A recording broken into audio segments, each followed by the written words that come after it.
a quick question. Okay. You were saying the 5-string and it helps keep it open for you. Can you explain that to me? Because I don't really understand what you mean about that. Well, if you're okay with me getting a little technical, and this is what I'm going to base most of my book on. So you're right. That's what you were talking about earlier. I'm really starting to write a book about it because I've been taking jazz lessons from Ben Weatherford in New York, or not New York, in Atlanta. I don't know why I said New York. I guess all jazz is in New York. Ben Weatherford in Atlanta. I drive down to Atlanta weekly. Now I don't drive. I talk to him over Skype. But he was teaching me about inversions, and a lot of things work on guitar and piano. Actually, everything works on guitar and piano, chord-wise and inversions. On mandolin, there's only one inversion type that really works on the instrument, and it's called a drop 2, drop 4. And I won't even get into it, but nobody talked about it. And I've bought books on mandolin harmony and have just been really disappointed by the lack of comprehensiveness that they give me. And I just think the 5th string, when you have the 5th string, you can play all inversions of any chord in drop 2, drop 4, which on an 8-string or 4-string mandolin you can't do in any inversion or in any in any chord shape.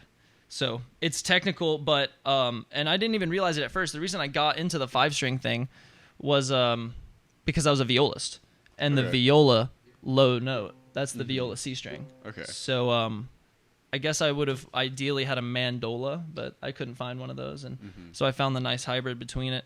And the 5th string really opens it up, and I'm big into playing harmony on the mandolin, and the 5th string just opens up potential.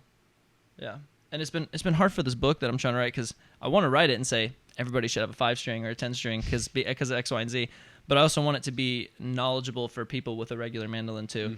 So I'm trying to figure out how I'm going to approach it. Have a section on the 8-string, 4-string thing, and then a later chapter talk about why I think this 5-string is essential, and then display it through some inversions and ways that you can open up the harmonic capabilities of the instrument. When you were showing me the 10-string mandolin, is there any? It looks like a lot of those are they're European type instruments. South American, yeah. Oh, okay. Big in Brazil. Right on. Yeah. Is there an F5 out there that's got 10 strings on it? No. Gibson didn't make any 10 strings. And that's a world I'm still breaching. I've been getting more into Brazilian music, choro music, probably pronouncing that poorly, but that's something Mike Marshall, the great mandolinist, got really into, and studying Brazilian choro music, and where the mandolin down there called bandolim is a very big component of the music and has a lot of different rhythmic and melodic aspects that we don't think of with a traditional North American mandolin bluegrass approach. Yeah.